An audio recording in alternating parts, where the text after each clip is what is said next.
Bonjour braves gens. Voici une vidéo suite à une réflexion qui me poursuit depuis longtemps et que j'avais rédigée, que quelques-uns ont lu, mais trop peu à mon avis. C'est pourquoi je vais vous la raconter. C'est une chose que j'appelle l'erreur fondamentale.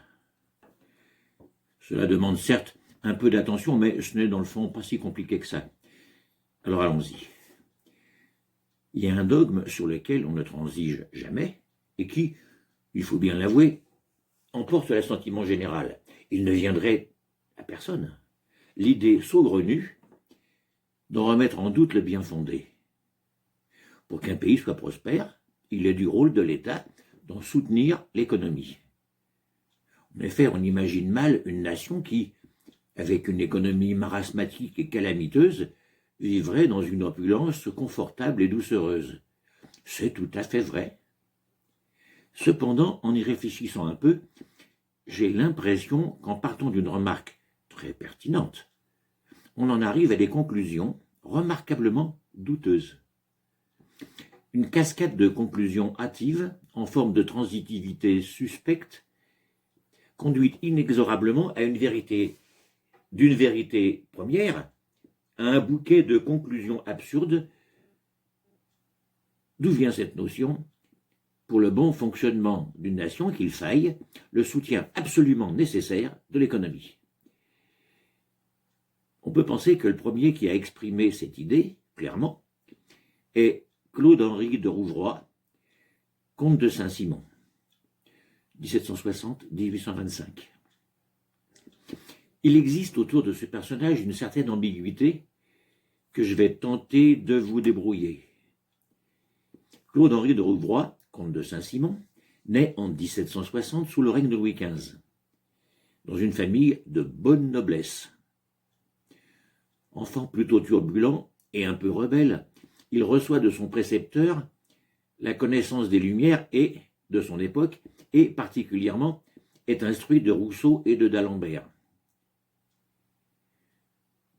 Tout jeune homme, il part combattre pour l'indépendance des États-Unis avec Lafayette et Rochambeau. Lors de la Révolution, il se range du côté du monde nouveau et abandonne sa particule. Cependant, il s'enrichit en profitant personnellement de la vente des biens du clergé. Quelqu'un a dit de lui que c'était le dernier gentilhomme et le premier socialiste. La formule est belle, mais à mon avis, fausse. Déjà, le dernier gentilhomme, malgré son comportement aristocratique, il refusait absolument cette appartenance. Acquis aux idées nouvelles, il est le chantre et le théoricien de la nouvelle société industrielle et bancaire qui se met en place. Et oui, il y a une idée fausse qu'il faut dénoncer. Quand on dit que Saint-Simon est acquis aux idées nouvelles, beaucoup croient que c'est un grand démocrate et un grand humaniste. Absolument pas. Selon les idées nouvelles, il veut juste remplacer l'aristocratie terrienne et féodale par une aristocratie industrielle et commerciale. Il est persuadé que l'avenir de l'humanité passe par l'industrie et le commerce. S'il dénie la noblesse de naissance, il veut juste la remplacer par ce qu'il appelle la noblesse de talent. Il affirme que si ces personnes de qualité, comprenons les hauts dirigeants ayant accédé à ces postes, grâce à leur appartenance à la noblesse, notamment les militaires, donc si ces gens mouraient soudainement, la France ne s'en trouverait pas tellement perdante. Mais si en revanche, les plus importants ingénieurs, commerçants, entrepreneurs, savants et artistes disparaissaient, la France en serait fortement atteinte. Selon le désir de la haute bourgeoisie de l'époque, il espère simplement le transfert du pouvoir politique de la classe féodale vers la classe industrielle et bancaire. Les petites gens, le menu frottin, le bas peuple ne sont pas son souci. Ou plus exactement, il imagine que si le monde dirigeant est prospère, les subalternes en tireront nécessairement profit. En cela, et malgré lui, il garde une vision féodale, dans laquelle les serfs profitent nécessairement de l'opulence du seigneur. Lequel seigneur, par pure bonté d'âme, assume une survie satisfaisante à ses vassaux, en leur distribuant, charité suprême, quelques misérables miettes.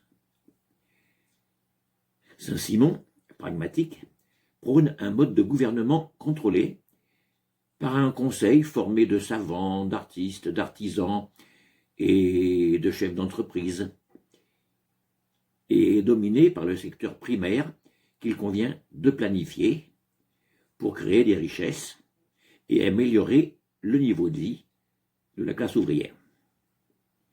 Il est du devoir des industriels et des philanthropes d'œuvrer à l'élévation matérielle et morale des prolétaires, au nom de la morale et des sentiments. On constate que, pour Saint-Simon, un gouvernement est formé par une élite qui se coopte et il n'est nullement question de suffrage universel. Dans le fond, le patronat n'accorde un bien-être relatif à son personnel que parce que cela lui est profitable. Un salarié en bonne santé travaille mieux qu'un individu sous-alimenté. Un employé instruit sera plus efficace qu'un ignorant. Dans le fond, nous sommes dans la même situation que celle de l'agriculteur du passé, qui soigne bien son cheval afin que celui-ci lui soit plus rentable, au même titre que de nos jours il entretient bien son tracteur, mais pas plus. À quoi bon offrir au cheval ou au tracteur un luxe qui n'apportera rien dans sa productivité? C'est ce que Marx, plus tard, dénoncera en constatant que l'on ne paye pas l'ouvrier en fonction de ce qu'il produit, mais qu'on lui accorde juste de quoi régénérer sa force de travail. Le patron ne concède aux salariés que de quoi survivre, produire et se reproduire. On aime souvent à présenter Saint-Simon comme un prophète du socialisme. Je te dis, moi, spectateur vidéo, lecteur assidu et zélé, que c'est faux, que c'est même mensonger. D'où vient le mot socialiste? Après 1815, sous la Restauration, les républicains étaient férocement pourchassés. C'est ce qu'on a appelé la terreur blanche. Au titre de sociétés de secours mutuels, certains organisaient des banquets que l'on a appelés par la suite les banquets républicains. À cette époque, nombre de gens considéraient que la Révolution, qui s'était déroulée 25 ans avant, et dont certains se souvenaient, n'avait pas atteint son aboutissement ultime. Ils pensaient que la Révolution avait accompli son renversement politique, mais n'était pas parvenue à une modification sociale. Ils espéraient une révolution sociale. Donc, à l'issue de certains de ces banquets, quelques-uns levèrent leur verre en s'écriant « À la sociale !» De là vient le nom de socialiste. Il s'ensuit que Saint-Simon, qui lui, précisément trouvait que la Révolution avait parfaitement atteint son but, était tout ce qu'on veut, sauf un socialiste. Du reste, Marx, quelques décennies après, tout en reconnaissant le pragmatisme matérialiste de Saint-Simon, ne s'y trompait pas, puisqu'il le rangeait dans ce qu'il appelait les socialistes utopiques. Voyons maintenant une autre aberration liée à cette notion de soutien de l'économie. Je le redis, on imagine mal, et moi particulièrement, une population prospère dans une organisation économique calamiteuse. Mais justement, quand on parle de l'économie, on parle de l'économie de quoi? De qui? En fait, il me paraît clair qu'en l'occurrence, on fait allusion à deux choses différentes qui ne sont pas liées. On dit pour que la population vive bien, il faut une économie florissante. Donc, pour que la population soit satisfaite, il faut, et on tente d'instiller l'idée que, et il suffit, que les entreprises industrielles, commerciales et bancaires produisent d'importants bénéfices et donc d'importants dividendes pour leurs actionnaires. Et là, c'est absurde. On en revient à la vision saint-simonienne du patronat qui, par simple philanthropie, va élever le niveau matériel et moral de la population. C'est encore la conception féodale du seigneur qui, en bon père de famille, veille au bien-être de ses serfs, lesquels, par essence, sont d'éternels êtres inférieurs, n'atteignant jamais, tout au long de leur vie, une majorité non plus légale, mais économique et morale. C'est comme si dans une commune, au nom du bien-être de la population, le conseil municipal s'astreignait, pour soutenir l'économie locale, à subvenir de toutes ses forces à l'augmentation des bénéfices des deux plus grosses entreprises du village. Comme disait Coluche, ça va leur faire plaisir aux pauvres de savoir qu'ils habitent dans un pays riche. En effet, la confusion vient du fait que l'on assimile l'économie nationale à l'essor des entreprises. Les deux choses sont pourtant parfaitement antinomiques. Alors bon, tu ne vois pas pourquoi? Réfléchis une minute, tu vas y arriver. Veux-tu que je t'aide un peu? En quoi les deux choses sont-elles inconciliables? Tu ne vois toujours pas? Alors poussons la problématique plus loin. Pose-toi la même question deux fois. Que faut-il pour qu'une population soit prospère? Et d'autre part, que faut-il pour qu'une entreprise soit prospère? Tu commences à voir? Alors dis-le. Verbalise ta réponse, tout haut, afin de l'entendre de ta propre bouche dans tes propres oreilles. Pour qu'une population soit prospère, il faut, dis-le, il faut qu'elle perçoive des revenus acceptables, lui permettant de vivre dans un confort supportable, et qu'elle jouisse de services publics satisfaisants. Tu vois, quand tu veux, tu trouves tout seul. Maintenant, que faut-il pour qu'une entreprise soit prospère? Ça, je le sais. Il faut qu'elle génère des bénéfices importants, permettant, comme je l'ai dit, de dégager des dividendes substantiels pour ses actionnaires. Quand j'étais petit, il y a longtemps, on apprenait à l'école primaire que le bénéfice, c'est ce qu'il reste quand on a soustrait le prix de revient au prix de vente. Pour avoir un grand bénéfice, il faut un prix de vente le plus élevé possible et un prix de revient comprimé au maximum. Pour une entreprise, dans son prix de revient, il y a bien sûr une multiplicité de choses qui, pour la plupart, ne sont pas vraiment contrôlables. Les matières premières, l'énergie, le fioul, l'électricité, etc. Les bâtiments. En revanche, il y a un chapitre important qui est pratiquement à la discrétion de l'employeur. C'est la rémunération de ses salariés. L'employeur, pour maximiser son bénéfice et donc minimiser son prix de revient, doit impérativement obtenir de ses salariés un rendement maximum pour un salaire minimum. Regroupons les deux remarques précédentes.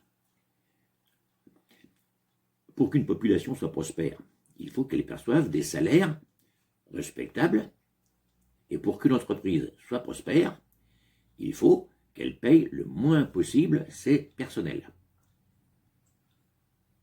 Voyons ça. Et toi, tu ne trouves pas ça contradictoire?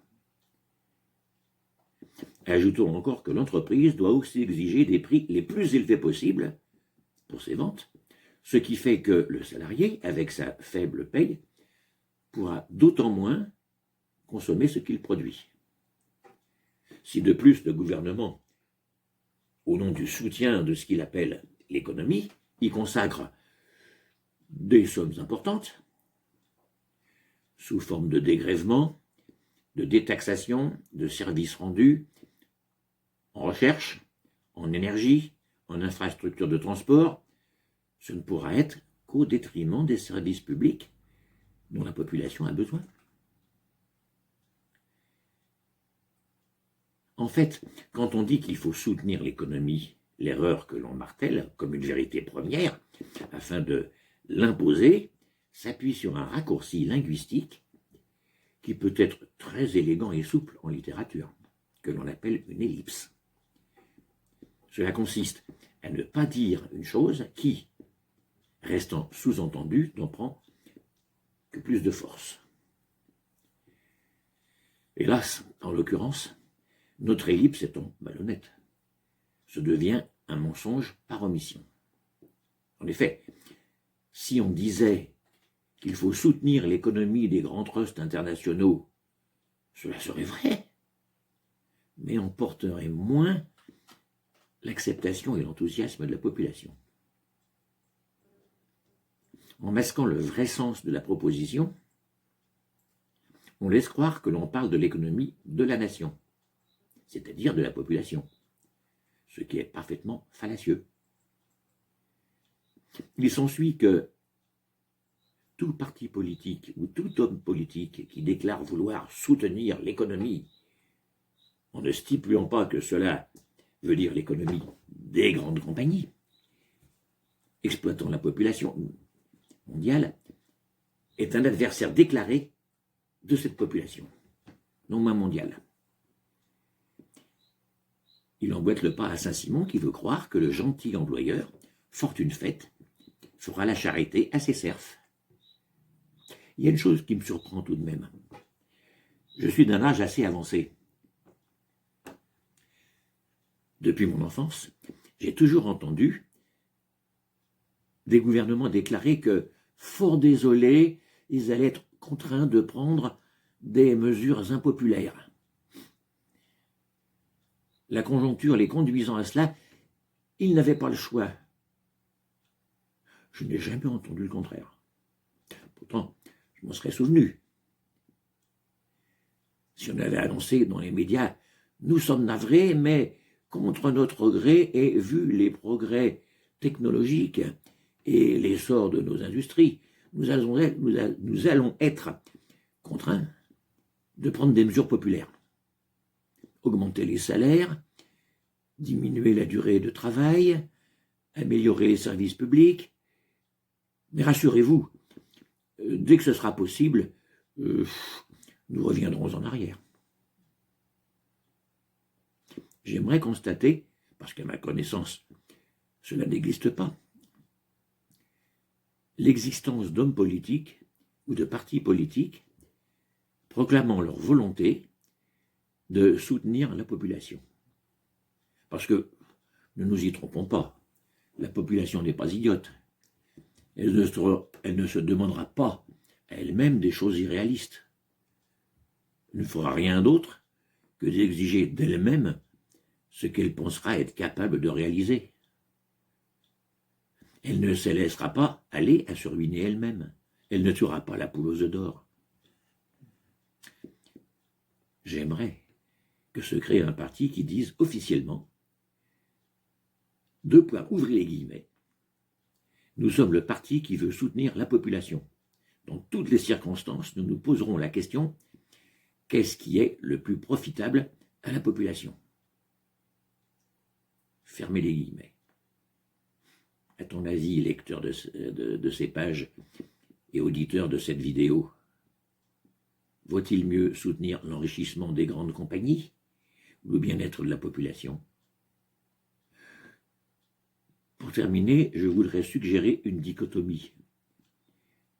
Les hommes qui nous dirigent n'ont-ils jamais pensé à cela? Parce que s'ils n'y ont jamais pensé, cela me donne l'impression qu'ils ne sont pas bêtes, mais qu'ils ne sont pas non plus malins.